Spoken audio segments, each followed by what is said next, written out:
Yo, Nyakun here. Welcome to OB Studios. In today's video, I do think we are going to talk about one of those things that a lot of people are going to be excited about, or a lot of people are actually going to be mad about. That is comparing two page builders. And at the moment, I do own a license in Elementor and Breakdance. I've used Elementor for almost, if you're counting this year including, I've used it for almost 5 years now. I've used Breakdance for like 2 years now. And both products are actually really good. And I'm going to talk about my story with Elementor. With Elementor coming out, I think before Elementor came out, a lot of people were relying on Visual Composer. I was relying on that, buying themes and trying to tweak it in some way. I have worked at a really big fashion house that I was able to move them from their legacy builder to Elementor, where we had over 1,000 products, over 1,000 WooCommerce products. So you can actually see how Elementor is able to hold up on its own.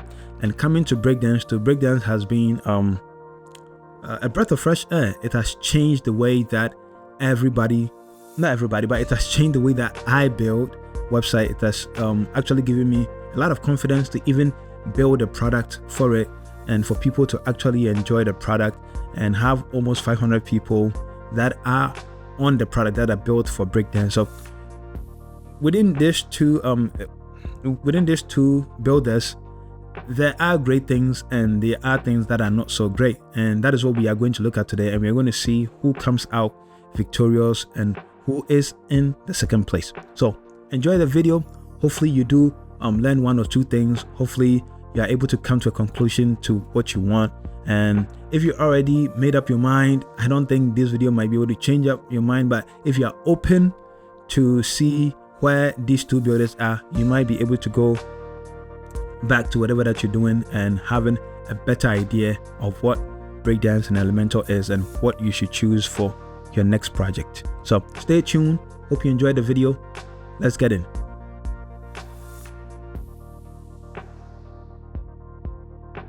The first thing that I want to tackle when it comes to this comparison is the editor and ease of use. The reason why I'm starting here is we spend almost 90% of our time within the editor, creating new stuff, editing new stuff, deleting stuff, and so on and so forth. So there's no better place to start than the editor. So from here, I am on Elementor's editor. I'm going to take you through how this actually works. When you create a page and you click on edit with Elementor, you come to their editor. On here on the left hand side, you do have your widget and you do have your globals. You can see that there is a search option here that you can use to search for element. So we can search for like a menu, and then we can just click on that menu to add to our canvas.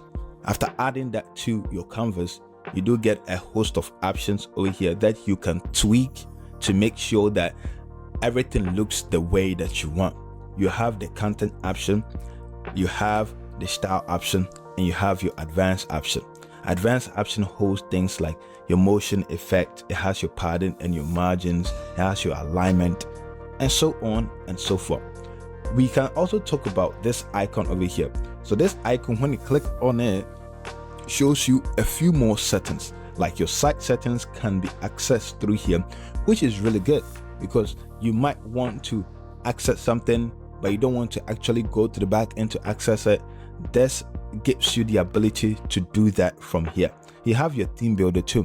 When you want to add either a template, a header, a footer, you can find that within your theme builder. Your user preference is also there. You have some add-ons. The finder option, when you click on that, it brings out this pop-up where you can do a search for something that you are looking for. Let's close that. Then down below, there are even more options over there. You have this setting gear icon, and this pertains to the page to which you are on. By clicking on that setting gear icon, you can change the page name, add excerpt, featured image, and so on. After the gear icon for the setting, you do have your navigator. This is how the navigator looks like. The navigator is also poppable, means that you can drag it out and you can just pop it back over there, which is really cool. I used to actually enjoy using it. After your navigator, you do have your history. When you click on it, everything that you have done has been saved over there. You can go and click to restore something that you already removed, and so on and so forth. Then you have your responsive mode.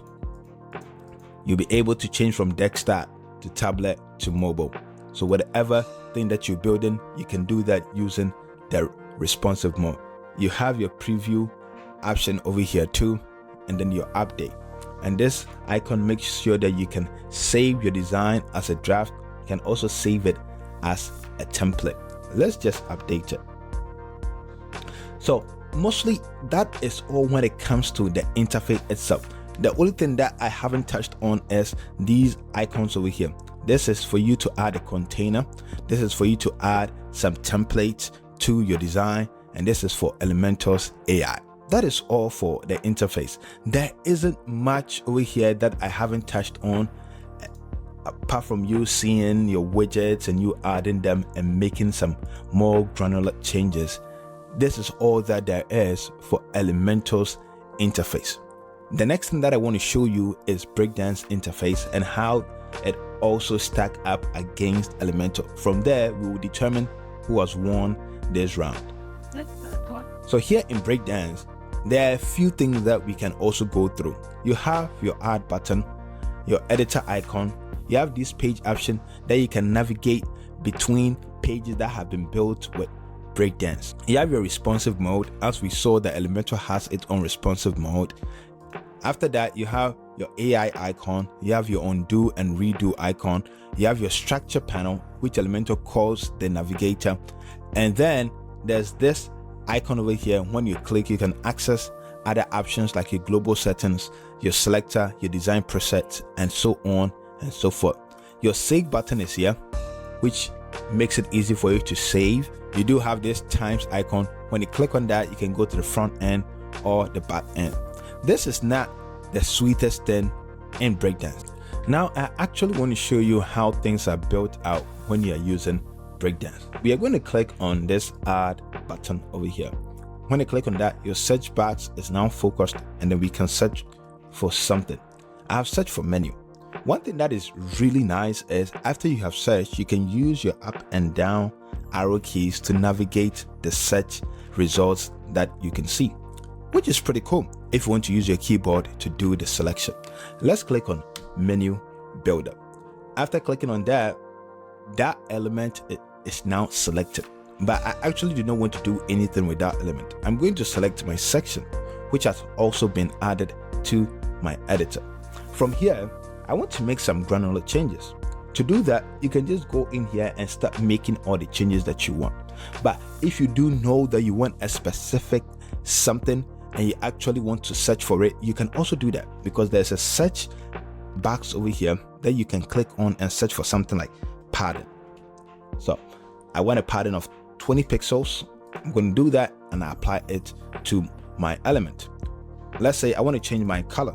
So I'm going to search for color. It shows me that I have a background, I have overlay. I want to change my background color. I'm going to click on that and then change my background color to something. So that is how intuitive this whole editor process is. We can also click on this to remove everything that we search for. Then let's say we've made changes a lot to this section and we want to see all the changes that we have made. To do that, you can just click on this modify, and every change that you have made to that element which you have selected, you can see it on the go. So if we don't want to know more of the editor, you can just click on that to remove that. If we don't want the color, you can click on that to remove that. If we don't want the layout, you can click on that to remove that too. That is how good the editor is when you are working with it. But let's say I want to undo everything that I have done, right? And then I didn't use the modifier or anything like that because I didn't know that that is what the modifier does. I want to also show you something. When you have made changes to a specific part of your element, let's say the background color, there is this that is placed to the left side of where the changes has been made. We've made changes to the layout, we've made changes to the background, and we've made changes to the spacing. We haven't made change to the size or the divider or the border. You can see that none of those options do have the icons attached to them. Also, these icons are clickable. When I click on the icon attached to spacing, let's see what it does. It will remove it. When I click on the icon attached to the background, it is also going to remove it. So that is how good the editor is when it comes to you finding changes that you've made, you making sure that you know where changes have been made and where changes have not been made. And this is important because let's say you receive this website from a different developer and you want to find out why there is a background color. You can just click on modify. Every change that has been made to the background color, you are going to see it. So even though both Elementor and Breakdance editor have similar options, but what Breakdance is actually doing is that it's making the editor more intuitive. It is making it easy to use.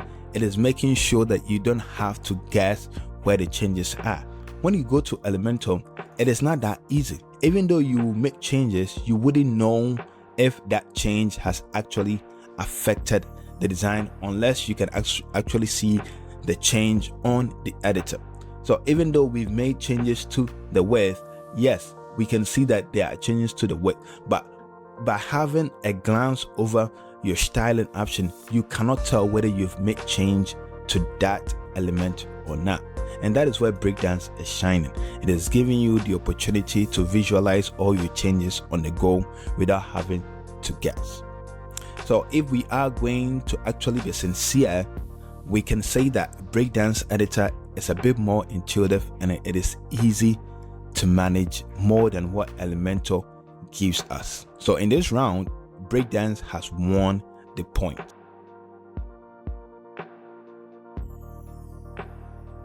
Now I want us to compare global styles or global styling and global settings. What is within Elementor and what is within Breakdance.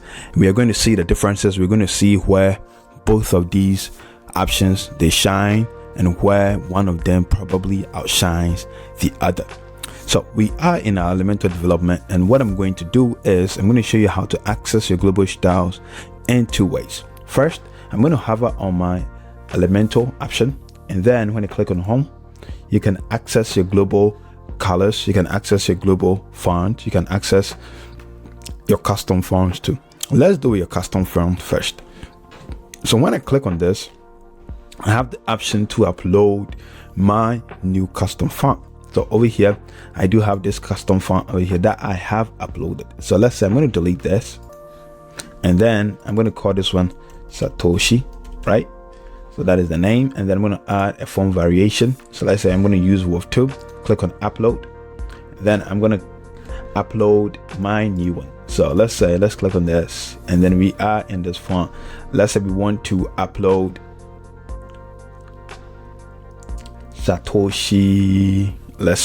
Satoshi medium, and then I'm going to click on select with 2, and over here I have uploaded my custom font, and then I can just click on update, and that should be it. So this is how you upload your custom font when it comes to your global style, when you're getting yourself started when it comes to building your website. I'm going to click on home now, and then we can also access our global colors and our global font also through here. The reason why I'm not going to use this is sometimes when you click on this, it takes a long time for it to load. Maybe there's a little glitch somewhere, but that is what happens. So to access this even properly, I'm going to go to pages, and then this is a page that I'm working on. I'm just going to click on edit with Elementor, click on the page. I'm going to get into it over here. From here, I can click on this three dots and then click on site settings and click on the global colors. When I do that, I'll get this module open up, and from here we can talk about our global colors, our global font. All right, first and first, let's do with our colors: primary, secondary, text, and accent. When we click on this, we get this little pop-up option, and then we can change our colors over here, as you can see. So let's put this one probably to a bit of white, to white, but right there. And also what I can do is I can also change the name from here. Can change the name, but you cannot delete any of these colors because these colors are needed for you to actually build a site. So none of these colors can be removed, but we can add new colors to the colors that we do have. So if you want to add new colors to that, you can just click on add color, change the name, and then pick the color that you want. Add a new color, change the name, pick the color that you want. You can move the colors around by hovering and then dragging it up and down. You can also do that from here. Okay, you can do that from here. So this is the only place that you can do that. So you can just move them up and down. You can remove the colors that you have created, the new colors that you have created. You can remove them from the list that you have over here. That is for our colors. The next thing I want to show you is our typography. So I'm going to click on this one, and when I do click, you see the options over here: primary, secondary, text, accent. So primary color, I can click on here. Let's say if I click on reset to default, I can go, let me click on this, right? All right, let me see. I need to remove one. So there's the primary one. I can change the size to anything that I do want. So if I move this on to pixels and I make this one probably like a 24, you can see the options have changed. And you can also do the same thing for your secondary. With this too, you can also move it around just like we did with the colors, and then you can assign new ones over here. So let's delete that. Let's say delete. So add new style, assign the option that you want, delete them, and then you can rearrange them by holding and dragging it up and down. You can also set up your fallback font family if that is something that you do want. Let's go back to our main menu, but let's save this first. So going back by clicking on this, we can change our typography by clicking on this typography, and then over here we can assign colors to the typography. We can also assign our typography option for the body, and we can also add paragraph spacing. We can deal with our link, deal with our H1, change the colors, also change the typography, and that is that when it comes to the end. From here you can see that we do have our H1 through to our H6. Let's go back, and then we can deal with our button. So when you click on this, you can also work on your button over here. The only thing that you do not see is that there's no visualization. So what I'm going to do is I'm going to save this and then close that, and I'm just going to add some simple things to the website. Let's add a text, and then go in, let's add a button. Then let me save this, and then let me click on this three dot, go into site setting, go into button, and over here we can see some of the changes that we are doing. So you can drag this up and down to change the size. I know you can also assign some colors. So when you assign your accent color, oh, that was our typography, sorry for that. Colors, where's our colors? All right, so colors, we can also assign let's say a different color to our colors over here if we want to do that. Let's go back and then also look at, there's something called images. With images we can also change our image, the opacity, the border radius type, and then we can deal with also our hover on the image. We can go into our form fill. It also has some options over here. Mostly these are like visualization options, and it's not a lot of options, but there's still options over here for you to deal with. And then hello team header, sites identity, we are not going to work on that. Background color, so for background color, this is what we do have. So we can choose a background color that befits our development, and then we can also go into light boxes, layout, and light box. If you have like, if you're going to use light box and you want to affect it visually on a global scale, you can do that through here. You do have CSS and then WooCommerce. I just want to click on the WooCommerce and show you something over here. With the WooCommerce, it is really just the setting is really just about the pages, like the pages that you are using.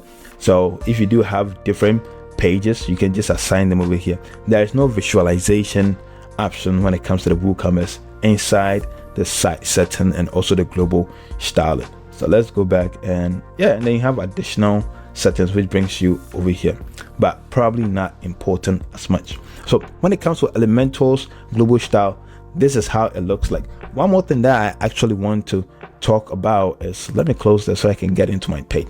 So let's say we have assigned our global styling and we want to use some of Elementor's templates. How does those templates interact with your global style? Before I even continue, let me click back and then go into site setting, I want to change our background, right? I want to change this background to something more visual that we can see. I want to save that. All right, so as I was saying, I'm going to click on the template icon and I am going to add this template. All right, I have added this template to my own design. The issue with Elementor and the templates that it does have is, it is some of the templates that are actually visually nice, right? But they do not conform to your global styles.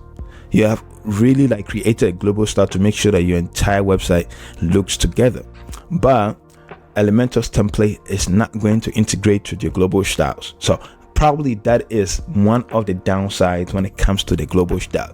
The global style works when you are creating new pages or pages that have already been assigned a global option.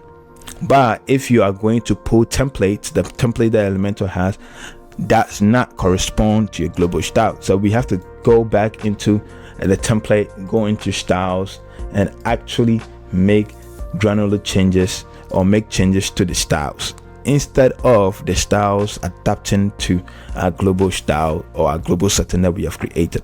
So probably that is one downside of Elementor's global styles and settings. They do not interact properly with the global styles that we have done. The templates do not interact properly to the global styles that we have created. So that is probably one downside, but the initial visualization is something that most builders should copy, and even for Breakdance to also look to get inspiration. So that is that for Elementor's global styling. I want to take you into Breakdance and I want to show you how Breakdance does global styling. So I am in the dashboard for Breakdance, and to get into your global styles, there are two ways to do that.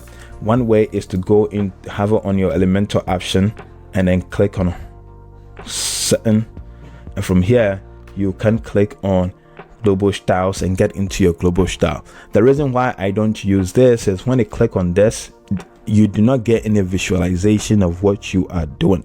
So to actually get a visualization of what we are doing, I'm going to click on pages, and then I have this page that I'm working on. I'm just going to click on edit in Elementor and come on this page. Over here, what I'm going to do is I'm going to click on add library, and I'm going to search for, make sure that this is Samba. Click on the design set and choose Samba, and then do UI kit. Click on this UI kit and click on import page. It is going to add this to your page. From here we can visualize the changes that we are making. So let me click on this three dot and click on global settings. From here, what I want to show you, just like Elementor, I want to show you how to upload your own custom font. To do that, we're going to click on this three dots again, click on preferences, and then go into custom fonts. Over here we can click on add font. Let's call it Satoshi, right? And then add it, and then click on this upload. You can also drag and drop. So from here we can pick that font that we do want, so whether it is Wolf 2 or just Wolf. So you can choose whatever you want, upload them, and then you can just assign them properly. So this is light, so you can look for light, and if it is italic, you can just choose italic. And this is medium, let's choose medium, and then we save it. And after that you can just close it, and that is it. And also for the font, you can also, you have a bit more option to choose from, like, or which one is it. If you want to use let's minimize that. If you want to use like a CSS, an external CSS URL too, you can do that. All right, that is that for the custom font. From here, what we want to do is actually look into the colors and some of the options that it does have. So for colors, I'm going to click on this, and you do have like 1, 2, 3, 4, 5. So 5 options over here, your brown colors through all the way to your background colors. Let's choose a background color of something more like this. And then also, if you look at this, we do have our link. So our link, I'm going to click on that, and then I'm going to choose a color more like that. So you can see that our link over here is working, and our link over here is also working. Next thing that I want to do is my heading color, I can also choose a blue, and then my text color, probably I'm going to choose more like a black like that. And then my brown color, I can choose this pink. All right, so that is that.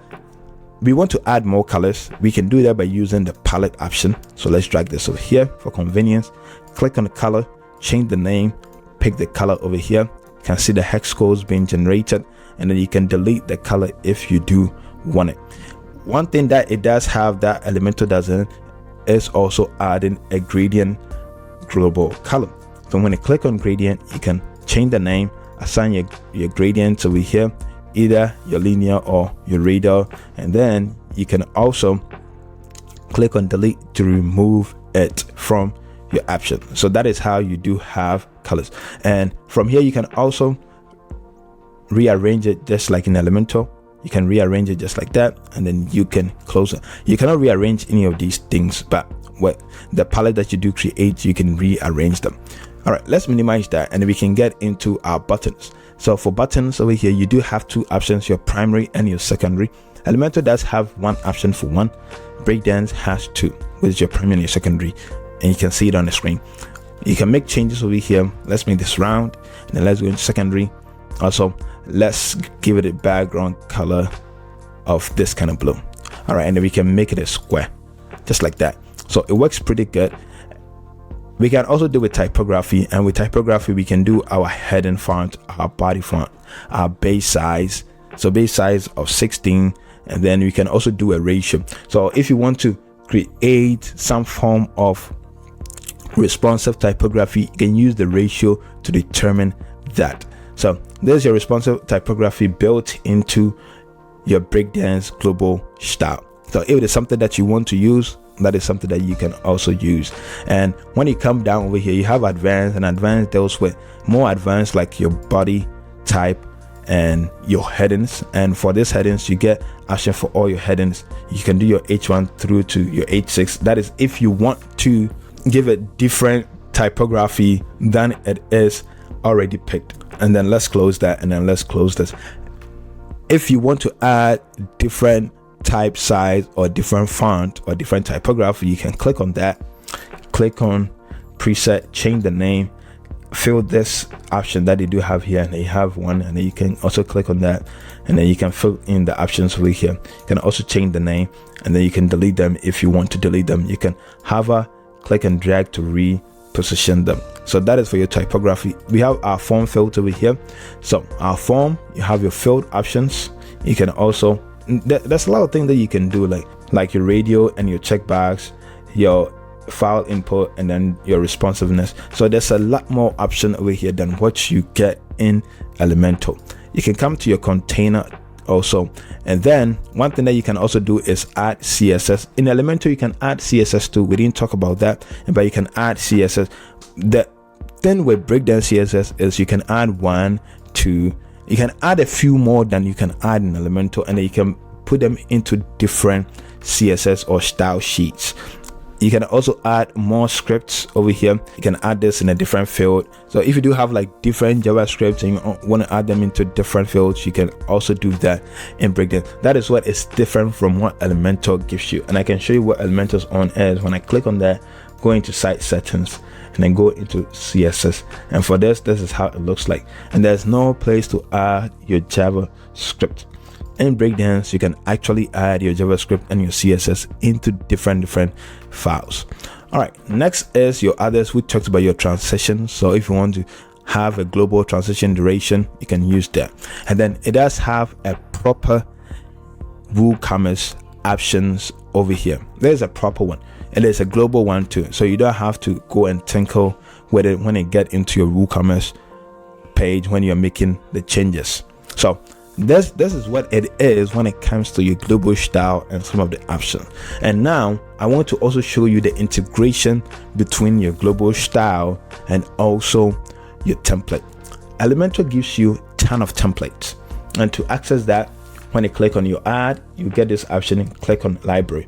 Over here, let's go into some of the pre-made websites that have been made.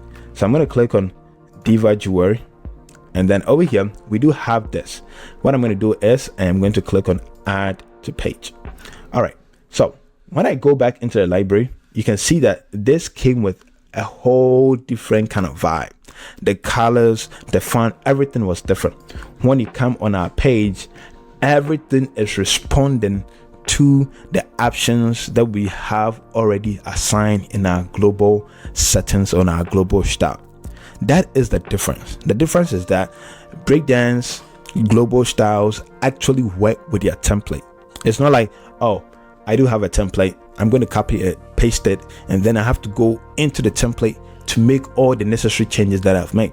With Breakdance, when you input a template, the template corresponds directly to your global style.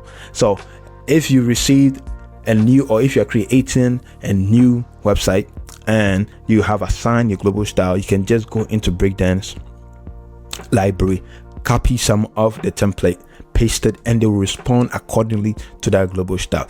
And also, if you're using like a third-party one like More Blogs, you can just also go in, copy it, and they'll respond. And I can show you that when it comes to More Blogs. So let me close this. So this is More Blogs option. Let's say we want to copy. Let me click on this, and then let's click on, let's call this banner, right? And then we are just going to copy this, save this, click on here. So this is our third party one.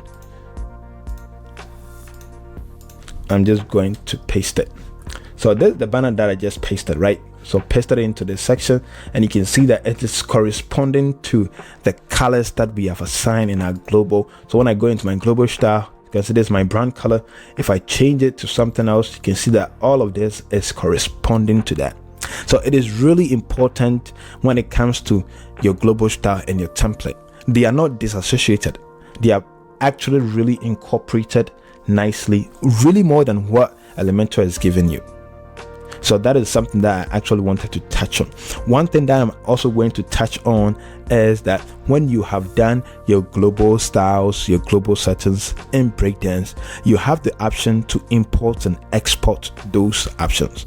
So when you are in your global settings, you can import your global settings, and you can also export your global settings. So if you have a global settings that is used in another website and you want to actually work fast, you can just go in, grab that, export it, and come into your new website and also just incorporate it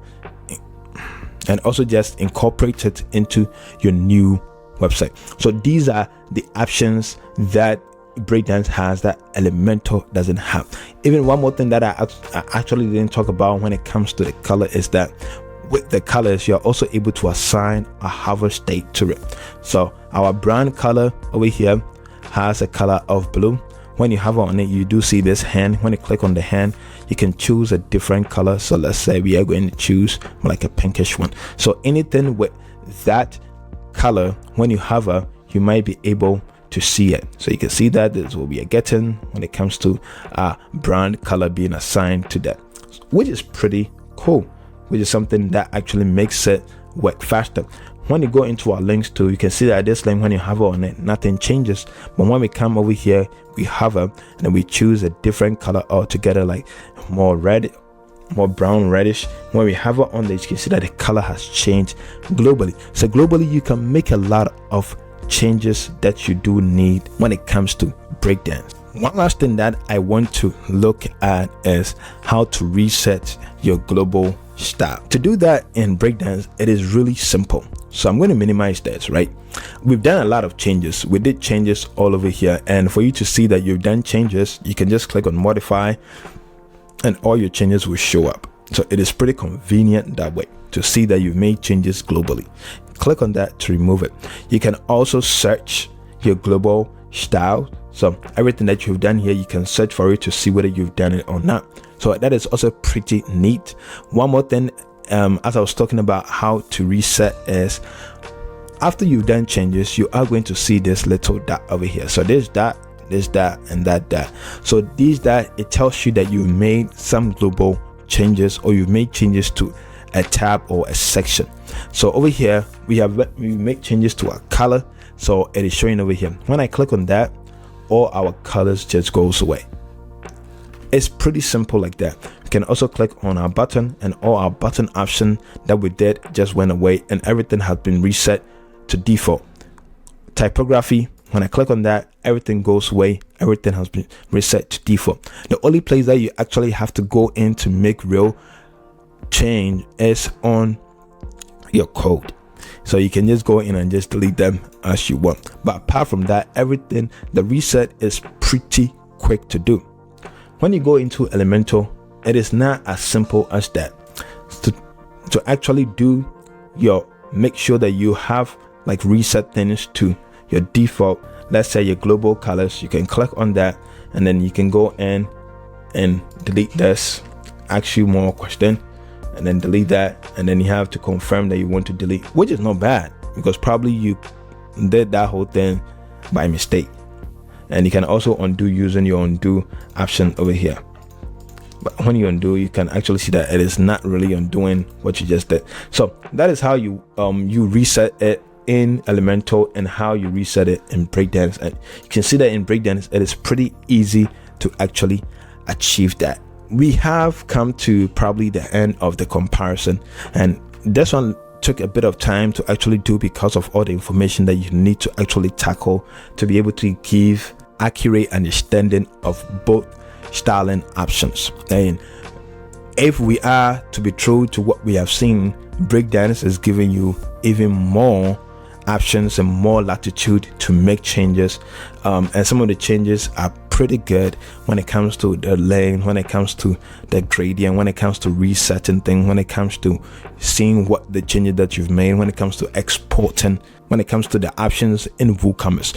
All of these options shows you, and even not to talk about how your global styles also affect your new template that you are copying, that you're going to paste. So all of that shows you that Breakdance has a well thought out global style options that incorporate directly into your design, rather than something that you only have to use when you need it.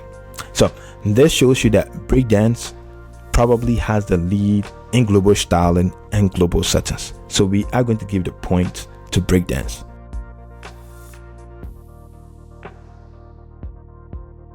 So I want to talk about now I want to talk about customization. And when it comes to customization, there is like a vast array of things that we can actually use to determine how customizable both builders are. We can look at the basic thing like the layout, and I don't think that is a fair comparison because it is too basic. We can find something that every other website has, which is a menu builder. Elementor has a new menu builder in town. Breakdance also has a mega menu builder in town. We can compare both of these widgets and see how much customization that you can actually do on them. So let's get into it. We're going to start with Elementor, and after that we're going to look at what Breakdance has. So for Elementor, if you want to use the mega menu, you have to turn it on under the settings and feature section. You have to go there and then turn on the mega menu, because it is still an experimental feature that you need to test out. So be careful when you're using it. That being said, let's get into building. Here I'm going to add a container, and then I'm going to click on add and then type in the word menu and choose this one. Do not choose this one or any other one, but this one. So when you click on it, you are going to get these three things. The first thing I want to say is let's open up this and then select one of these items. These items can be styled. They are containers, even though they have the name items, but they are normal containers that are being added. If you want to add more of the items, you have to click on menu and then under menu you can just click on add items, and then you are going to see your next item here. Now let's see how customizable this item is. When you select it, you can do a whole lot of things, just like how a container will behave. You can change them from container into a grid. You can also go into your styling, and over here add background colors, background overlay, your border, and then also your shape divider if that is something that you want to do. You can go into the advanced. You can do everything that you can do with a container. So that is what that is, which is pretty good. But then if we click on the menu too, we can also see it has a bit of options too when you click on the item. And here you can also say that if this is a drop down, if you want to turn into a drop down, you can just check this and it will turn into a drop down, and you will see that chevron icon over here. But then you want to add icons to your menu items. You can also do that by either clicking on this to upload your own SVG, or by clicking on the icon library to choose any of the icons that are over here. What you can also do that is pretty cool is, if this item is active, you can change the icon to something else by also using the active icon option. Click on icon library. Let's look for something called smile, and then let's use this one and then insert it. When this item is active, it is going to change to the smile. And I think that is all. It also takes dynamic content, and you can put your URL over here. So that is pretty good. From there, let's try and do something with the first item. We are going to click on the add, and then in here we are going to add a header. Click on add again, and then we are going to add an image. We don't see that. I think when you hover on this or click, you are going to see it. So from here, let's select our item. We go into styling, and then we can start changing some of the colors over here.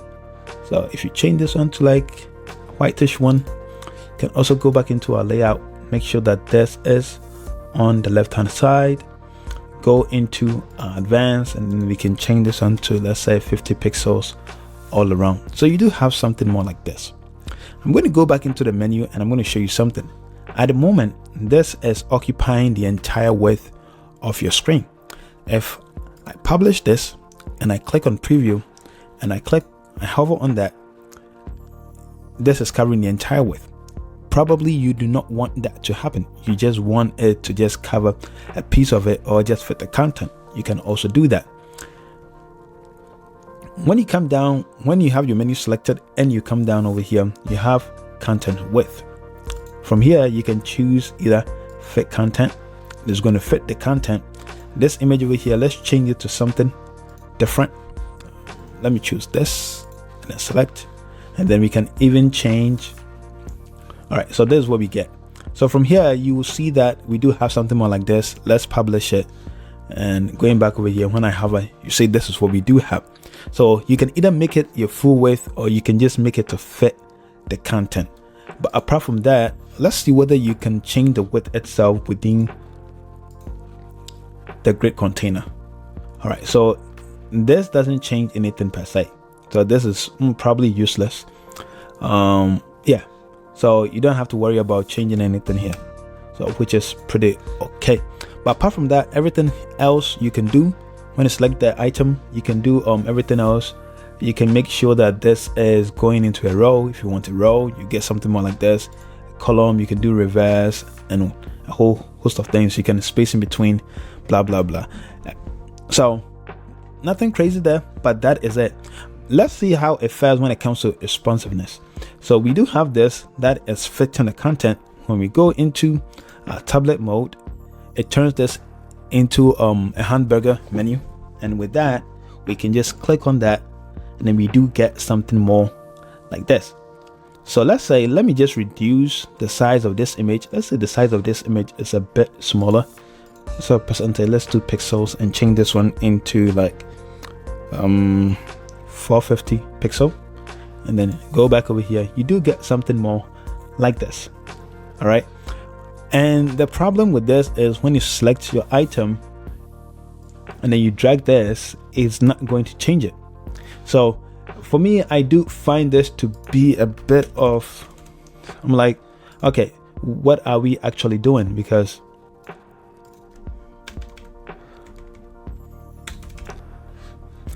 because when I go into the desktop, I can only click back on the menu. I can only change this one.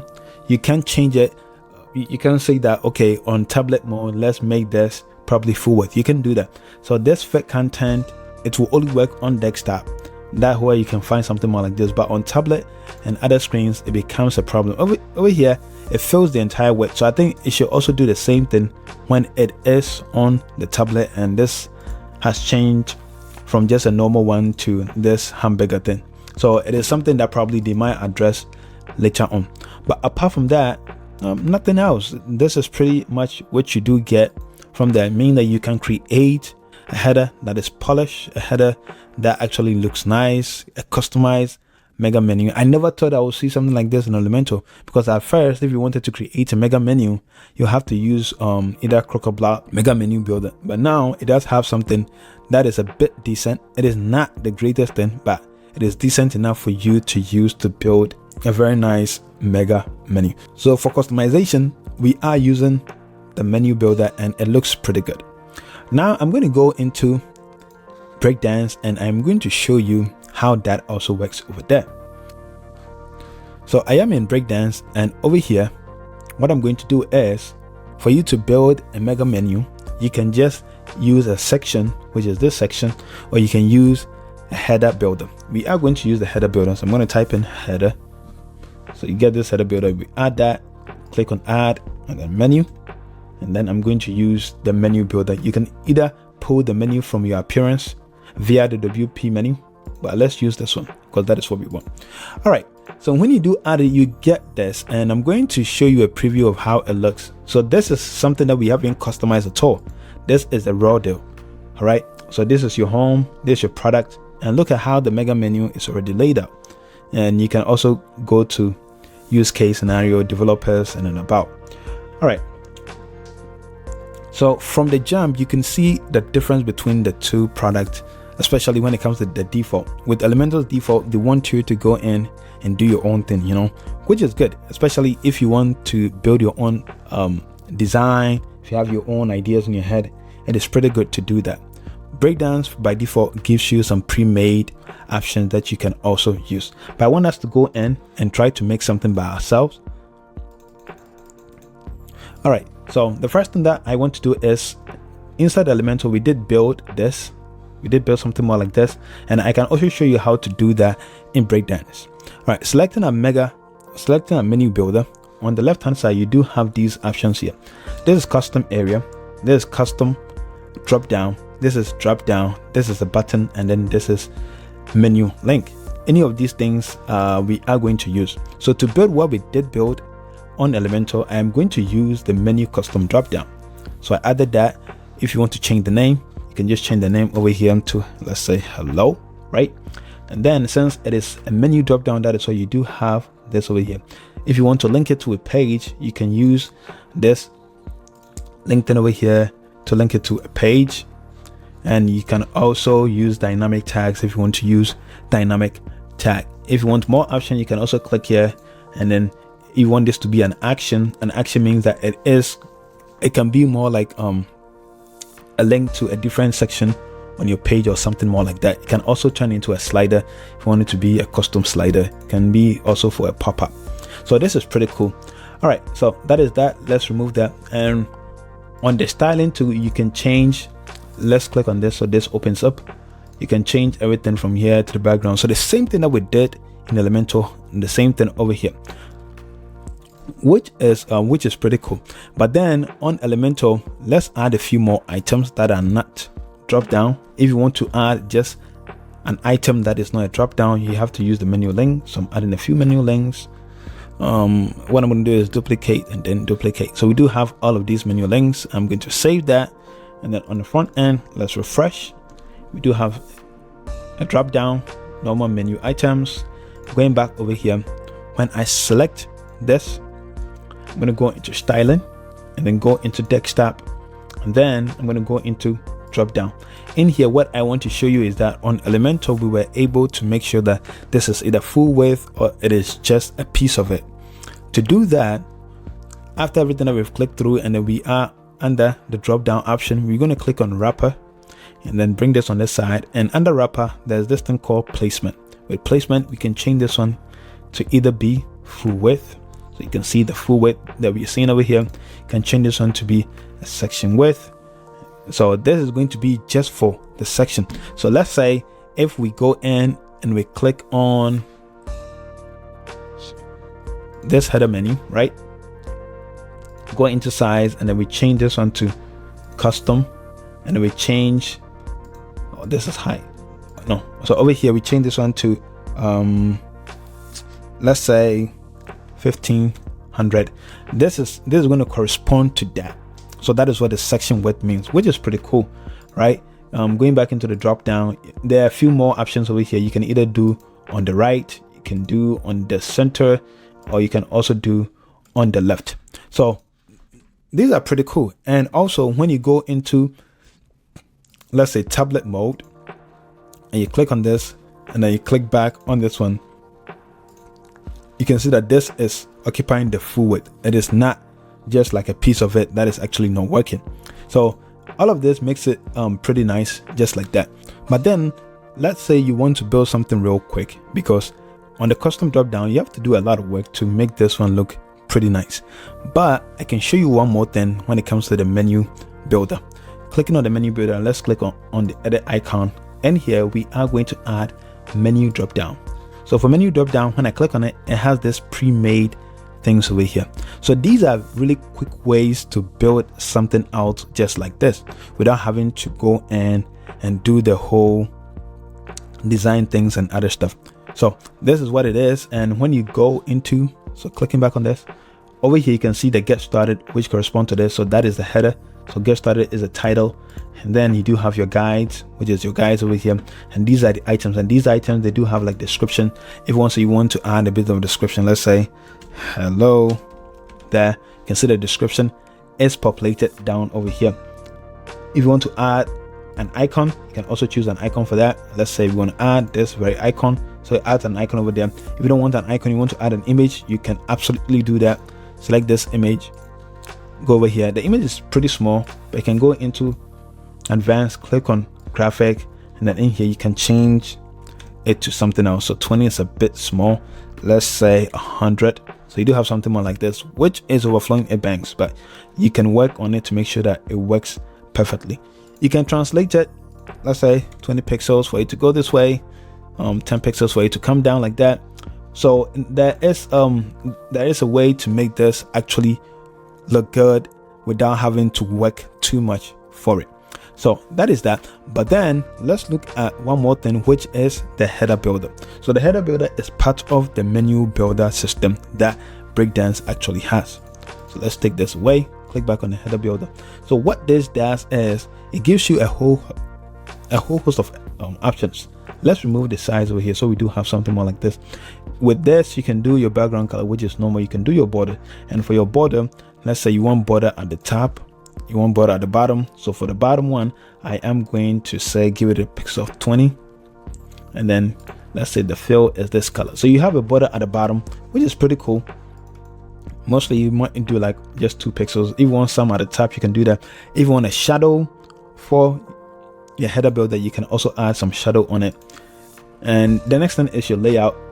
When on, if let's say we do add another item in here, so let's say image, right? Image, and we do change that to this very image, and we do change the size. So image size, let's make this one 45, and then we can drag this to this place. So clicking back on your header, when you go into like different ones, it starts stacking it. If you don't want that to happen, you can just say never does that, and you get this very thing over here. So which is pretty cool. I think one more thing that I didn't talk about for the menu builder is selecting back on this. Let's say you build this menu, right, and then you want to add a contact me button. Mostly you might have to add it outside of the menu, right? You might have to add let's say button, and then it goes to the very end. But what if you want to add it to this list? What you have to do mostly is to wrap this inside the div.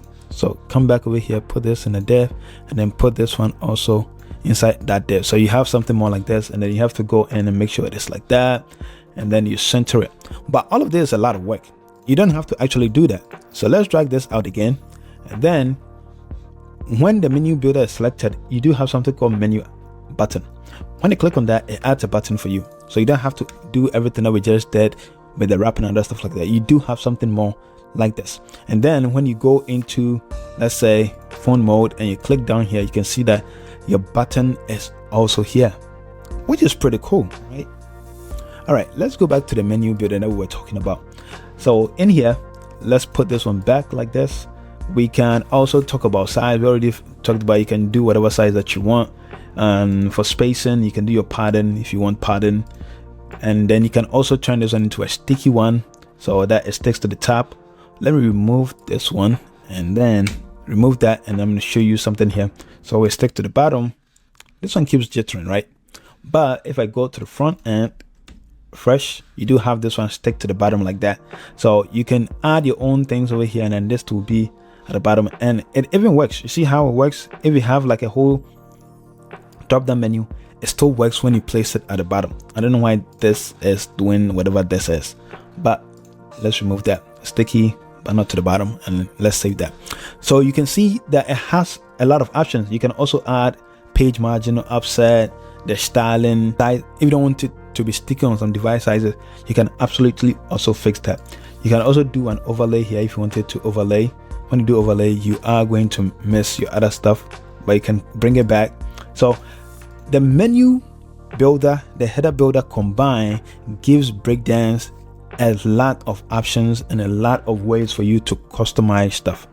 So when it comes to customization, especially using the menu builder within both Elementor and Breakdance, Breakdance has shown that it can take the mega menu and make it into something that is absolutely really beast.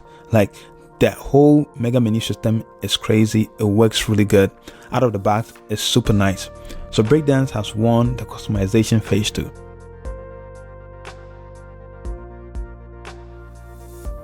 Now I want to talk about performance, and for performance, whatever that I am going to use as the benchmark to determine that someone will have an issue for or against it.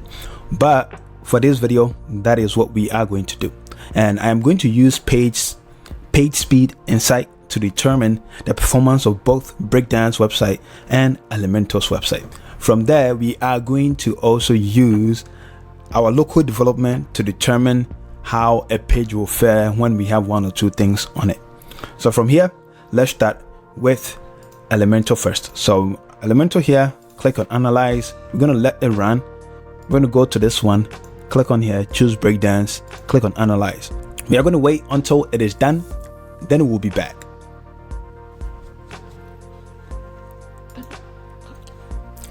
We have the results in now, and this is the first round. We have 79 for Breakdance. We have 28 for Elementor on mobile. We are going to rerun this again, the second time. Rerun.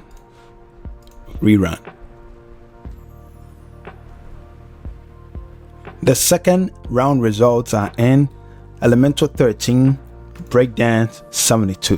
We're going to do the third one to see.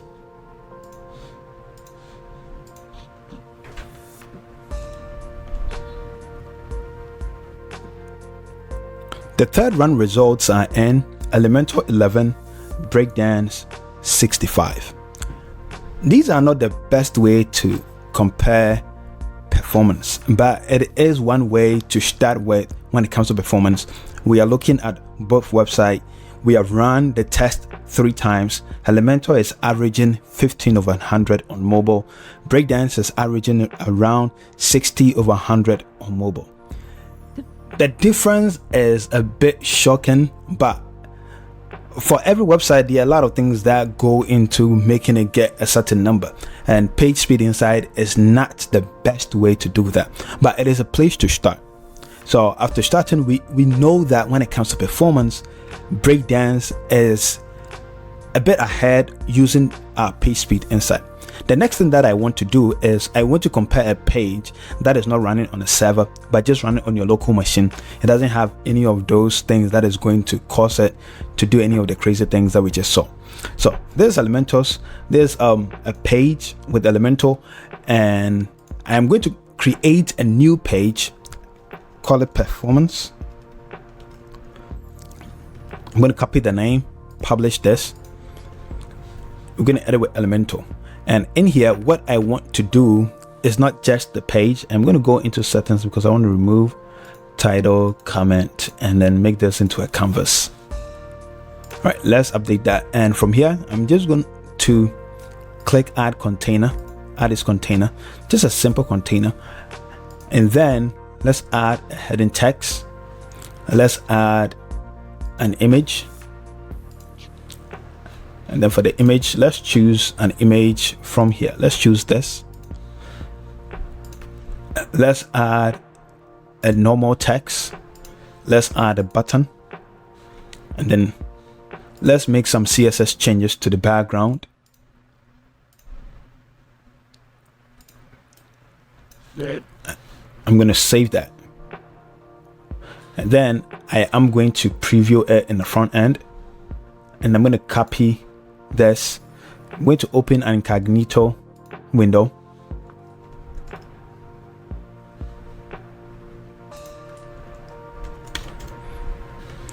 So this is our page on the local machine. I'm going to go into the developers panel, go into performance, go into Lightroom, and then in here I want to do a mobile analysis. So click mobile analysis. Let's wait for it to generate the results. All right, so after adding everything, a title, an image, text, button, 82. Let's analyze again.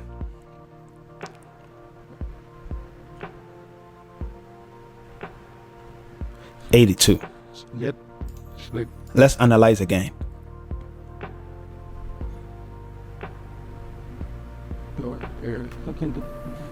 $82.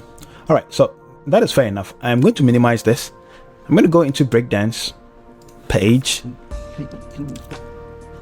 call this performance, publish it, edit in Breakdance, just like the same thing. Add a section, add a header text, add an image, add a rich text, add a button, change the background image, save it, preview it in the front end, copy it. Let's open an incognito, click on new tab, paste the URL, loading. Let's get into the developers panel, click on this icon, Lightroom, sorry, not Lightroom, Lighthouse. The only reason I said Lightroom is probably I use it for photography. Analyze the page.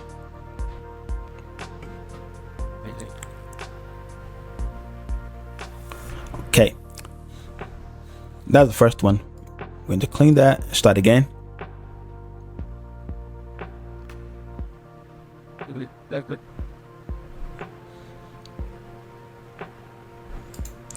And then try it again.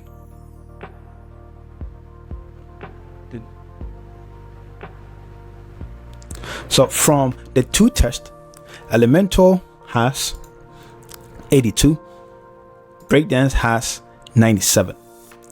So using these two and also comparing it to what we saw when we did analyze both official website, Breakdance is still leading.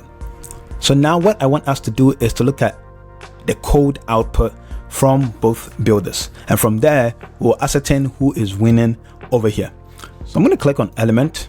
We are in the Breakdance one, so element, and then I'm going to click on this, hover on here for the section, and the section has one div. We can see there's one div in that section, and this is our first code, which is the heading code. The heading code is just a header tag with an h1, and then we do have this image. The image has one, and then there's a fig, and then there's a div on here, and there's another div, and then there's the image. So you do have, for you to get to the image itself, there are two elements in Breakdance that gives you image. There's one that gives you the raw image if you don't want to do any fancy thing with it, and then there's another one that has a lot of other things attached to it, which counts in this step. So that is the one that we are using. That's why you do see 1, 2, 3, 4 things wrapped around before you get to the main image. The next thing is the rich text. So the rich text does have a div around it, and then there is an h2, a p tag, an h3, another p tag, a listicle over here, and then the closing of the div. The next thing is a button. This button also is wrapped around a div, and you can access the button right after the div. So you can see that the layers to which the code has been displayed is not too deep. You don't have like 6 or 7 items wrapping just one item. That is not necessary. So that is the code for Breakdance. We're going to go into Elementor, and in here let's go into element, and then we are going to start with our header text. So for header text, there's a header text, and for that we do have, all right, so this is it. But let's start with the container, right? The main container. All right, this is the main container, and when you pop it open, you have another container, and then you do have this container before you get to your header. So they are like two other containers that is wrapping your container before you can get to the inner container, and from there you can get access to the code that is necessary. So this is the header tag, the header code, or the header tag. Let's open it up. When you open it, there is another div, and then there is a styling, and then there is the h2. So just for the header tag, you do have a few other divs around it. Just like Elementor, they might be using it for probably styling purposes. I cannot tell them not to use that, but yes, so you can see the differences that comes with the two builders. Some are using more divs to achieve something, some are not using more divs to achieve what they do want. Let's go into our image. So this is our image, and for our image there is this wrapper, that wrapper, a style, and then the image. Elementor has few wrappers around their image than Breakdance has. Breakdance has probably 4 wrappers. Elementor has 3 wrappers around it. And then you go down to your rich text, and for your rich text, when we pop it open, there is one div, and then there is another div, and then there is the style div, and then there is this p tag over here that has this item inside. So that is different. This also has like 3 divs wrapping it before you can get to the main one.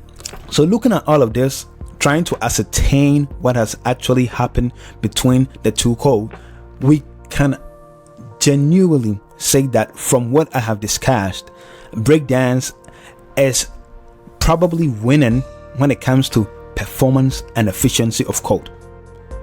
And that is clear from the example that I've shown you, and also from the benchmarks that I've shown you, showing a benchmark that is on a server, and also showing a benchmark that is on my local machine. All of these things coming together proves that performance wise, Breakdance, without we doing any kind of performance on it, can actually create better performance than Elementor. So over here, Breakdance has won.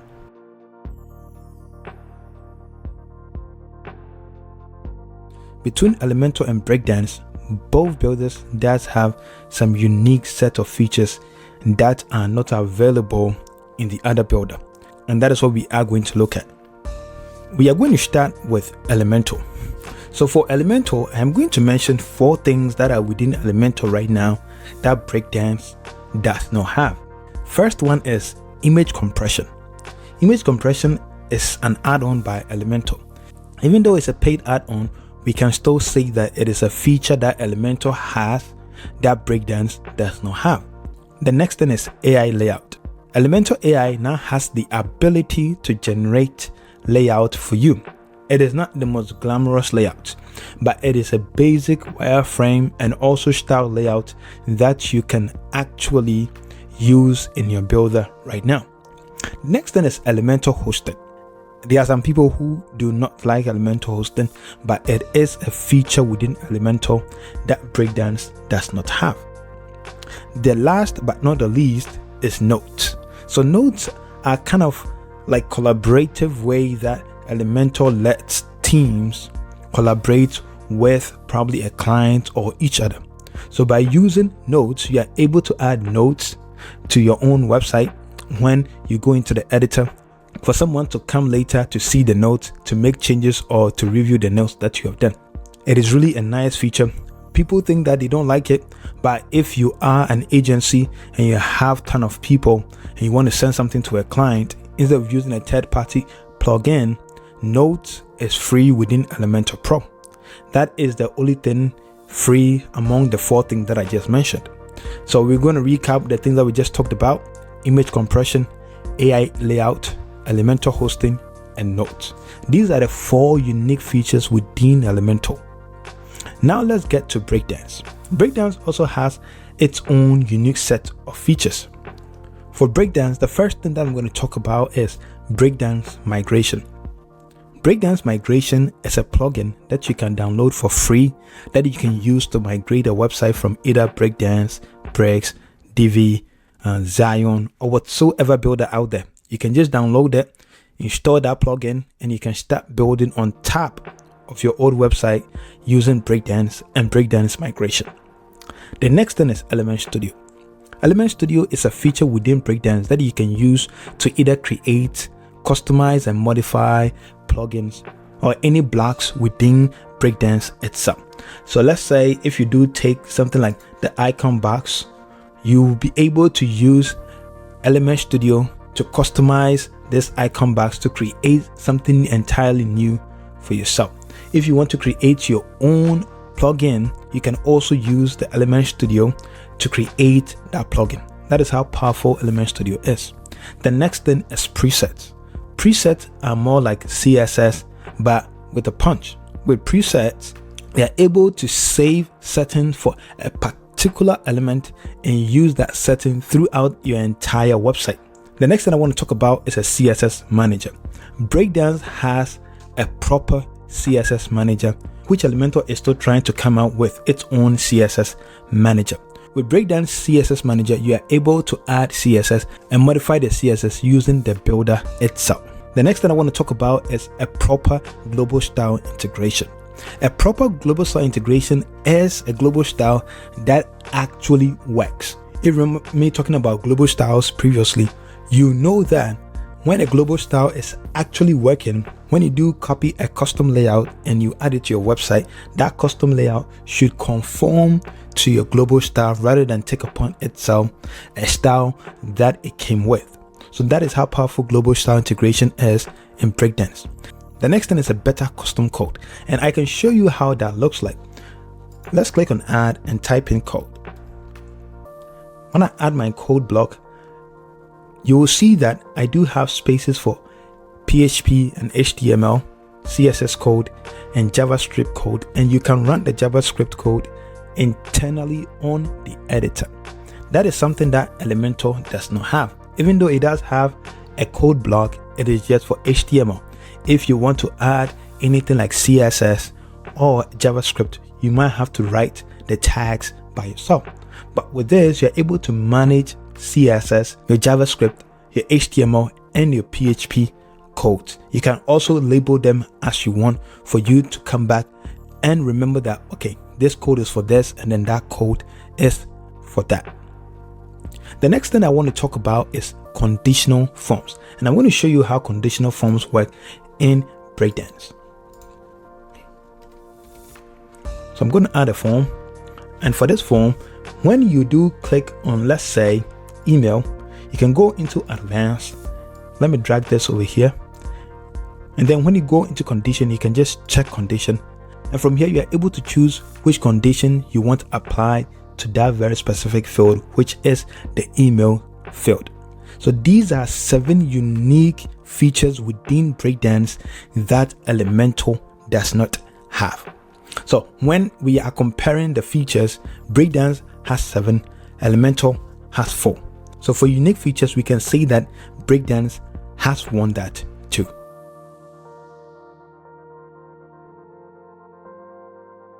Another vital aspect to consider when choosing a WordPress builder is compatibility. After all, no other builder is an island, and a builder, when it becomes an island, will fail, and there's no two ways about that. I can attest to buying some builders that didn't have any kind of support or compatibility, leaving it to be in tatters. There are so many things that I've bought that I don't use anymore because there's no compatibility, and that is no different when it comes to WordPress builders. First, let's start with theme compatibility. Elementor is known for its wide compatibility with most WordPress theme, and there's no two ways about that. When you go to Envato and any theme website, Elementor is the leading candidate.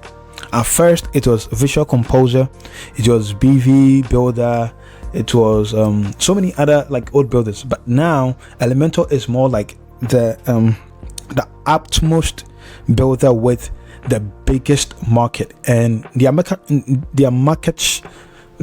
market size dictates how themes are built. If Elementor leaves the market now, so many themes will be in tatters. People who have made themes are actually going to be in crazy stuff. They're going to lose their business. So when it comes to compatibility, Breakdance doesn't come close. There are themes that have been built for Breakdance, there are websites that have been built for Breakdance, but the sheer number, Elementor wins it hands down. Now let's talk about plugins. Elementor's extensive market share means that many plugin developers ensure compatibility with it, making Elementor a safe bet for those who rely heavily on diverse plugin ecosystem. And that is also really true. Elementor's size and age makes it really impossible for any builder to overtake them when it comes to plugin compatibility. So many plugins were built with Elementor in mind. Without Elementor, most plugins that have been outside might not actually be outside at this moment. Elementor is probably the king when it comes to compatibility. As I've said, Breakdance doesn't come close to it. In Breakdance ecosystem, things are a bit different. I can count, let's say, 4 or 5 plugins that have been made for Breakdance. I have a product with Breakdance, so yeah, I'm going to leave a link down below to the product. It's called More Blocks. It is a template and wireframe product that you can use to build out your entire website. So that's okay for the plug. But as I've said, Breakdance take things a bit different. Breakdance, if you remember when we're talking about the number of elements, Breakdance has made sure that it came packaged with most of the things that you will need. When it comes to WooCommerce, it has widgets for that. When it comes to building portfolios, it has widgets for that. It has conditions built in. It has a form builder built in. It has so many things going on for it, and its form builder even has conditions built into that. So all of these things brings Breakdance, even though it doesn't have that much plugin and theme compatibility, the sheer amount of widgets within it gives it a little bit of leeway. But in overall, when it comes to who is winning with compatibility, Elementor has it. Elementor has age on its side, and it has size on its side, and these two things gives every plugin, or it gives every developer the chance of having their plugin given or shown to a very big market share, way bigger than what Breakdance can give you at the moment. So when it comes to compatibility, Elementor has won it.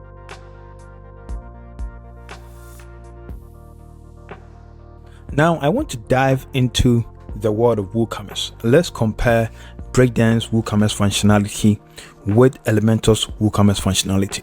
But before I even get into all of this, I want to show you that I have used, or I'm still using, both Elementor and Breakdance when it comes to building WooCommerce. The website that you do see is my own project where I do sell African groceries. It was built in 2020 using a theme that I bought from Envato in combination with Elementor. At that time, I didn't have the time to actually sit down and build a WooCommerce project from scratch. So I did use a template. So the theme or the template that I used plus Elementor was able to give me something more like this. After a few updates have come, I have like a bit of problem with like the shop. So if I go to the shop, you see that there's a bit of problem over there. Everything's like jumbo. I don't know what happened, but everything is jumbo now. And I have other thoughts that I want to actually do when it comes to this. So I'm going to think about it and see what I'm going to do to it now when I'm moving it to Breakdance. So I just have to rebuild it from scratch. So that is that. On the other side, I want to show you something I also built with Breakdance. And with Breakdance, this is what I built for a friend of mine. She sells body butter, and I did the pictures, I did a design, and I also built it out using Breakdance, and it is pretty neat. Let me show you. The shop is straightforward. It doesn't have anything crazy on it.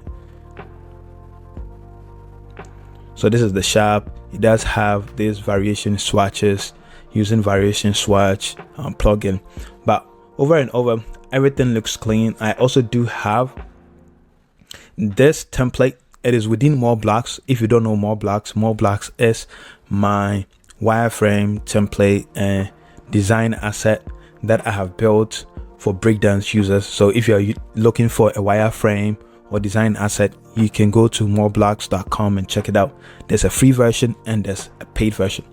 So I've shown you 3 websites, and these 3 websites demonstrate what you can actually do with both product. And I can also say that in my previous job, I used to work for a fashion house. We had a website that had almost 1,000, I think over 1,000 products on there, and I was able to move it from previous WordPress builders into Elementor, and it was working fine.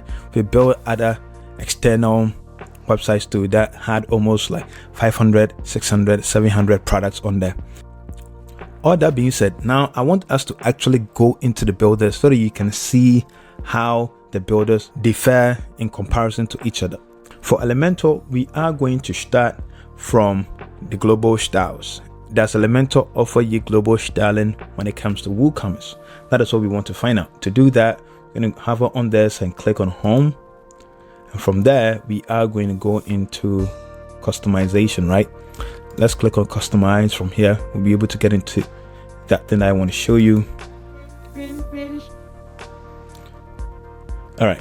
So one thing that probably bugs me is what this thing is doing right here. Sometimes it takes forever to load. For whatever reason, it takes forever to load. So what I am going to do is I'm going to refresh it and I'll be right back. All right. So refreshed, everything is working fine. Let me go back over here. The only thing that you can actually do is colors and then typography. You can add like more type if you want to do that. Let's go back, right? Let's discard this and we can look for WooCommerce. So WooCommerce is here. And for Elementor, when it comes to WooCommerce, this is the only global style that you are going to get your hands on. There's nothing more to it. You are able to assign the pages on the site setting, but you can actually do any kind of control wise when it comes to WooCommerce as in general. And as I showed you, the other global styling system is only your colors and your font. So WooCommerce on Elementor does not have its own global styling. So we're going to leave that as that. I'm going to go back to our main page, and then we are going to start and look at some of the other pages that it do have. Let's try with checkout. We're going to click on edit with Elementor, close that, and then we are in our checkout phase. Let's go to the search and then type in, instead of cart, let's type in checkout. And from here, you can either choose the WooCommerce pages or you can choose the checkout, but choose the checkout because that is what you want to deal with. When you choose the checkout, it comes bundled with a lot of cool stuff like this. These things are not removable, meaning that you cannot substitute their places. What you see now is what you get. Let's go to the left hand side and see some of the style. You do have 2 columns and then you do have 1 column. If you choose 1 column, everything will stack on top of each other. if that is something that you're looking for, you can do that. Let's put it back to 2 columns, and then from there you can go into your billing detail. Let's click on this. What I actually like about this whole checkout thing is you are able to change the titles and the name. So here I can change this one from first name to just name, and then I can also change the place of the text from first name to also name. And then let's click on advanced and see what is there. Over here, if you do want a default value like Nyakon, you can have a default value over there. So these are actually really cool. Not a lot of builders do have this kind of little details where you can actually change the names and the labels here. So for this, I'm gonna give Elementor props for having something as useful as this, because there are people that might want to change the names if they do want, if that is what they are looking for per se. From there, we can go to additional information. If you do not want to use additional information, you can just click on that and it's going to hide it. Pretty cool. At first, I think you might need a plugin to do that, but you don't need a plugin now. You can do that using Elementor by itself. And then your order also comes, you can change the name, and then your coupons. If you do not want coupons, you can also click on this to remove the coupon field. And when you get to your payment, you can change the text over here. I think changing the text is probably one way of Elementor giving you some kind of control. It is not the biggest control, but it is a little bit of control when it comes to the checkout page. When you go into styling, over here are the normal things. You are able to style some of the things on the page, like the field. Over here, you're able to change like the border. When you go into typography, you're able to change the text to your form fields. Over here, you can change a bit of that. Your order summary too, you can do that. Your purchase button, if you want to actually change your purchase button, you can change that to something too. So which is pretty good. I don't think it's bad at all. When you go into customize, over here you're able to add 1 or 2 things to customize further if you are not impressed with what you do see. So that is that for the checkout page. Over here you don't see the product image, but it's cool. So we are done with the checkout page, and yeah, this is what Elementor gives you when it comes to your checkout. Let's go back to our main page and then click on the cart page, right? So this is the cart page. We are editing with Elementor. Over here, I'm just going to type in cart, and then you choose this. Don't choose WooCommerce pages, just choose cart. From here too, you do have your cart bundled together. You can either do 1 column or 2 columns. You can also do a sticky right column, just like that. Set your offset, which is pretty cool, but these are minimal stuff, right? When you go into your order summary, just like the checkout page, they've given you the ability for you to change just the text name. So some people wouldn't like it, but for me, I don't think it is the worst thing. I don't think it is the greatest feature that that any builder has incorporated into their WooCommerce. So this is cool. Let's call it like nice little update or little feature. So it is pretty nice. And then you can come to your coupon, and if you remember what we did on the checkout page, you can also hide a coupon if you don't want anybody to use it. You can go to your total and then do some few things like change the names and additional info. You can update the cart automatically, and then also customize your empty cart. So from here, what I actually like is when you go to the checkout page, when you go to your cart page and there's nothing on there, what do you want people to see? And from here, I think Elementor has done a great job, a great job, where they have given you the ability for you to go in there and apply a template. So you can apply a whole design on here where people are going to see something different than the generic return to the home page or whatever that people use. So this is props to Elementor, and I actually like this very feature over here. Now let's go into styling. Just like the usual thing, you style your stuff, nothing too crazy. Yeah, so I think this is good. The next thing that I want us to look at is probably building out a normal, like simple single product page. So let's exit and then hover on template and click on add new. And from here, we are going to select single product and then call it product loop, create template. So you get 3 options over here. So these are the options. You can choose whatever one that you want. Let's choose the very first one. Click on insert.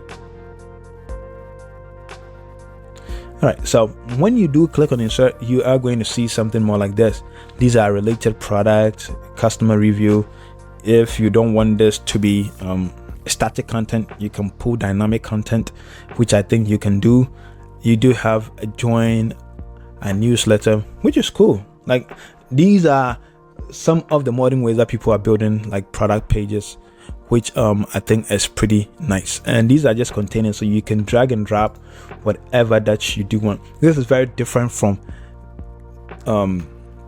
the cart and checkout page. For the cart and checkout page, you cannot drop anything into it. The only thing that you can do is just make some cosmetic changes. But with this, you can actually like do a lot of things. One thing that I dislike about how this feels is that I am using the Hello theme, which is what Elementor recommends that you use. So I'm using that, and when it comes to the variation and the quantity, you can actually do a lot of this. This great thing will not go until you use CSS. And for whatever reason, it's been like that for a very long time, and they haven't thought about giving you the opportunity to make any changes to it. So it sucks to have this over here since I started using Elementor, and it hasn't changed. And also, when it comes to this whole thing, I dislike this like little dot that you have to go in and click. It seems a bit too old. Let's update it, give people the opportunity to like choose something else. So for me, that is that. I don't actually have anything else against the single product page apart from what I just talked about. And from here too, you can show your sales badge, you can do some spacing, the thumbnail too, you can change a few things over here. Yeah, and that's it. Nothing too much. And then when you click on publish, you do have the condition. You can apply it to your product and save it. So this is all for Elementor's WooCommerce. There's more that we can talk about, but this is all that we're going to go through. If you want to see actually the look of other parts of the WooCommerce, you might have to actually go and check it out by yourself. Now let's go into Breakdance and see how that also works. So I am in the Breakdance builder. What I'm going to do is, what I want to see is the global styles for WooCommerce within Breakdance. To do that, we are going to open a page. You can go to also settings, and from here you can go to global styles and click on launch global styles. The reason why I don't use this is I think I already talked about that you might not be able to visualize what you are doing. But that being said, you can also do that by clicking on a page, edit, and then go into click on this 3 dots, global settings, and then WooCommerce, and you have ton of things that you can do when it comes to like colors. You have your brand colors, typography, buttons and links, forms. You have others like spacing, your rating, your product images, your wrappers, your tables, your product list, your payment box. Like, these are in-depth styles that you can change globally, so that you don't have to always go to the WooCommerce page directly to make any of those cosmetic changes that you want. So if you want a builder that has global styling or global settings for WooCommerce, Breakdance actually has that integrated. All right, now let's do the same thing. Let's go and check out the checkout page, right? Going back over here, checkout page. I'm going to click on this, and then I'm going to click on edit in Breakdance. When you do that, click on add and type in the word checkout. From here, you see checkout page. Don't use that. You see checkout builder. Click on that rather. So when you click on that, you are going to see this. And I am going to go back into Elementor so that I can open the checkout page so we can do a better comparison. All right, this is Elementor's checkout page. Let me drag it here. And then this is Breakdance checkout page. So when you do add the checkout, let me remove this and then type in checkout again. Checkout. This is what you get, and then this is what you get. These are preferences. I don't think Elementor's own is the worst design. I don't think Breakdance own is the best design. Both of them, they have their strengths when it comes to design, which is good. But what is really different here is that over here, if you remember when we were talking about Elementor, in Elementor you're able to change some of the names here, which is one thing that they've incorporated that is good if you want it. There are some people who don't actually care about that, but if you actually want that, it is actually cool. Breakdance doesn't have that name change. All right, that is probably the only thing that Elementor has over Breakdance when it comes to that checkout page. What Breakdance has on the checkout page is that it is actually like really editable part. Like you can move things around. If let's say I do not want this to be here and I want it to be here, I can absolutely do that. If I don't want this to be down here, I want it to be here, I can absolutely do that. So Breakdance checkout page is more customizable than Elementor's checkout page. The reason is because Breakdance gives you the ability to move things around, add whatever that you want, place things wherever place that you want. I think I recently did make a video. I don't think it's a video, but I do have a way of creating two-step checkout using Breakdance checkout, because you're able to move things around and you can put them into a slider and it will look like it's a step checkout function rather than just a normal checkout function. And also one more thing that you can really do that makes the checkout page in Breakdance really cool is that you can add whatever that you want. So we have, let's select this header, right? And we want to add a piece of, we add a div down here, and then we add some text in there. You can see you can absolutely do that. When you go to Elementor, you cannot add anything else to this. Like after this, you can add nothing because this is closed down.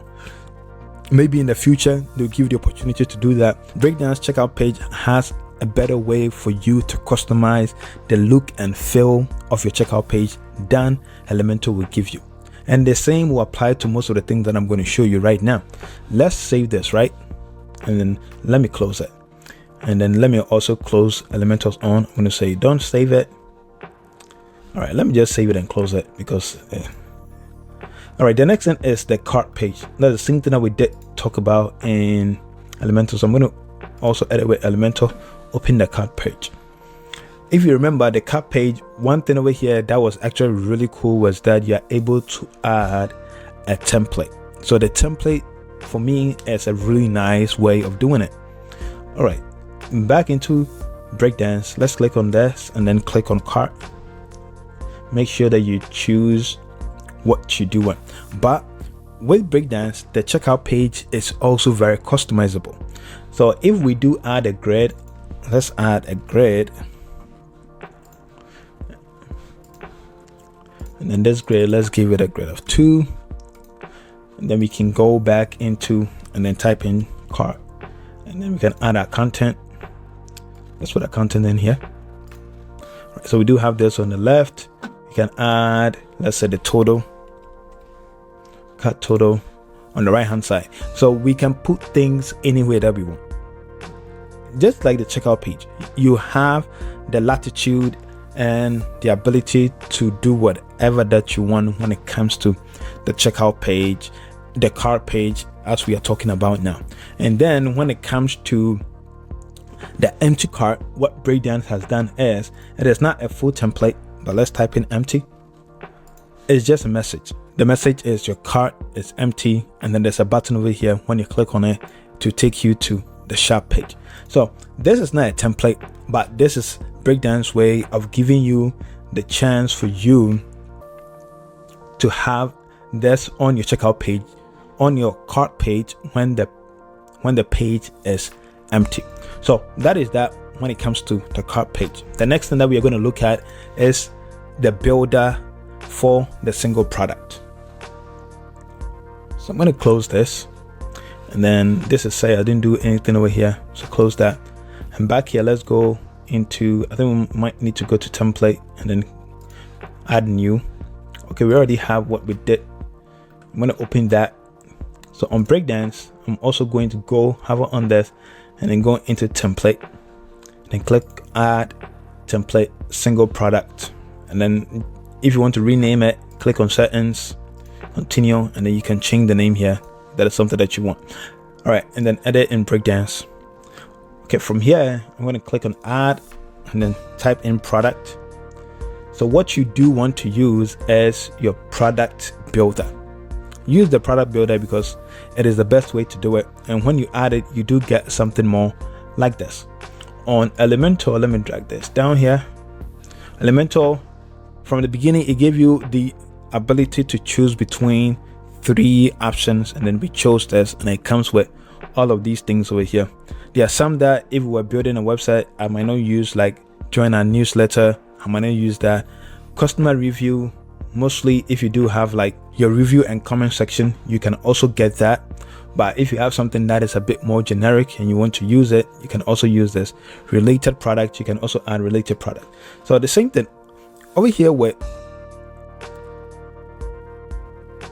the product builder. If you remember on Elementor, I was telling you about how you can do anything when it comes to this very thing over here. With Breakdance, you can see that you don't have this at all. You don't have any of the, you don't have none of the gray stuff over here. And this is totally customizable. If we want to make this 100%, we can just do that. And then we can also make this fill. And you do have this over here. When it comes to the, what would that be? The button. Okay, that's the button. There's an icon, there's an effect. You can do round, you can do square, and you can also customize it as you want. I'm looking for something, height separator, and then there is variation reset. So there's a deep integration with that variation plugin that most people do use. I think it's by Catflow. So yeah, mostly that is that. You do get something more like this.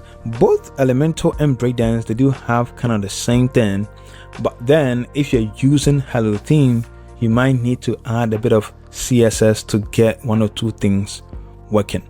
So one more thing that I want to talk about is the product image. When I select the product image for Breakdance, you do get a whole host of options when it comes to customization. When you click on size and then the sales badge, click on sales badge, you can customize it a bit here and there. You have your zoom too. You know, when you hover on this, you can be able to zoom into it.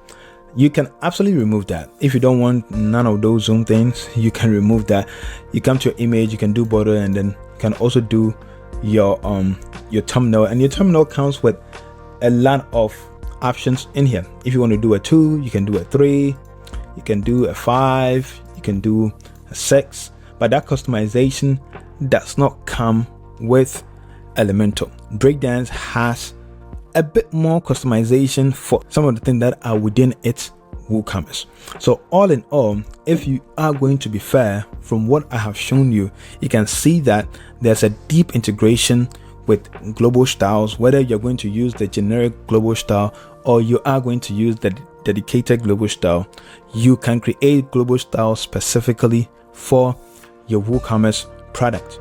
Also, when it comes to real customization, Breakdance is giving you the ability to actually customize your checkout page, your cart page, and also when it comes to your single product page, we have seen what Breakdance gives you. You can see how clear and straightforward some of the things over here are.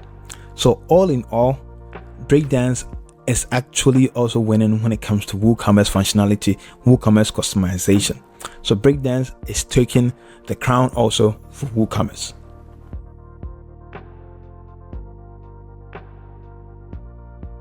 Now I actually want to look at pricing for both Elementor and Breakdance. We are going to start with Elementor, and on the screen you do see that we do have 4 pricing for Elementor. There's also Elementor free that comes with 40 widgets over there. For the paid plans, Elementor start from $59, so the entry fee for Elementor is pretty cheap. and their agency plan is $399. In between, you do have an advanced plan for $99 and an expert plan for $199. If you do want like 1,000 websites, you do have to go for the agency plan. If you do want something that is medium, you have to go for the expert plan, which comes with 25 websites.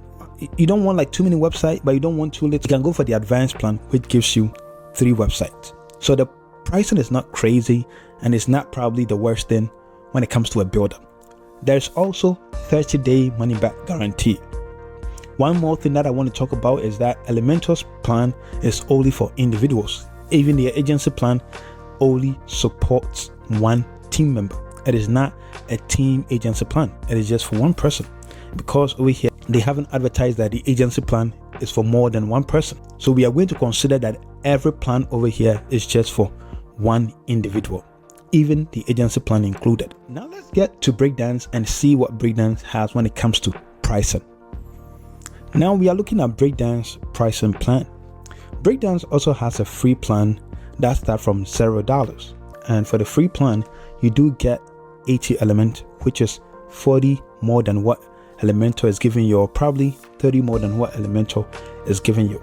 The next plan is $99. But before I even talk about the $99, I want to talk a bit about what the free plan actually comes with. And I'm going to compare that to what Elementor has when it comes to their entry plan, which is the $59. For the free plan, you do get a lot of the things that you will get if you pay $59 to Elementor. You do get a form builder. You even get a pop-up builder and a very basic WooCommerce integration. For Elementor's $59, there is no WooCommerce integration. There's a form widget, but there's no pop-up builder. So that is where the difference is. So if you get $59 with Elementor and you get $0 with Breakdance, you might have been getting the same deal. So Breakdance free plan can compete with Elementor's $59 a year plan, which is a bit crazy. But now let's get to the $99 one. For a pro one-site license, you can get it for $99. That is why Breakdance cannot be compared to Elementor. Because for Elementor, for $99, you can get 3 websites. For Breakdance, $99, you get only 1 website. So over there, Breakdance is lacking, Elementor is winning. Now let's get to where you pay $199 a year. With this plan, going back to Elementor, you do get 25 websites and everything else that Elementor has in their pro widget. For Breakdance, for $199, you do get an unlimited number of websites. So when you compare the two, Breakdance is actually winning for the pro unlimited website. Breakdance won for the free, and then they won for the pro unlimited website for the same price. Then you get to the agency price. The agency price is $799. But the catch over here is that you do get a lot of the things. You do get so many things than what Elementor gives you in the agency plan. If you remember, I was saying that within Elementor's agency plan, it is just for one person. But Breakdance agency plan comes for 5 team members.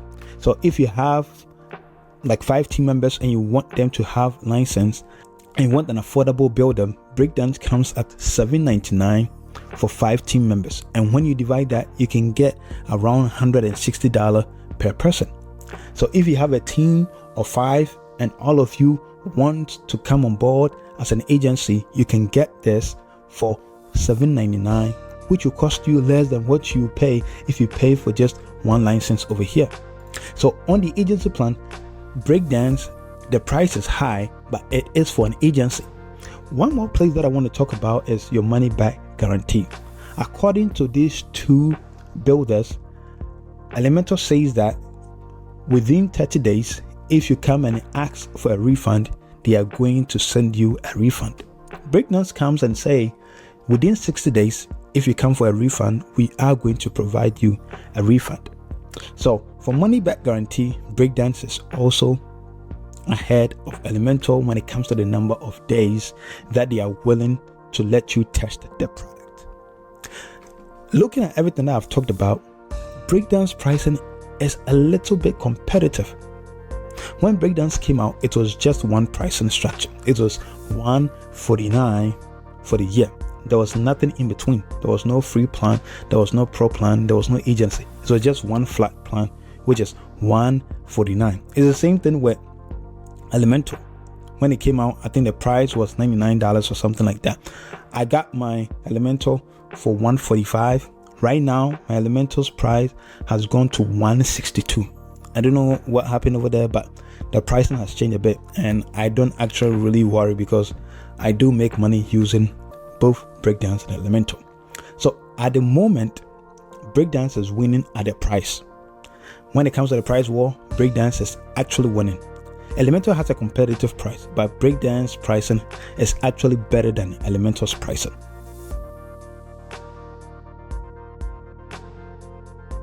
So we've come to the end of this video comparison thing, and to be frank, it was a bit difficult to actually come up with the benchmarks and also be fair to each of the builders so that you are not too biased towards the other.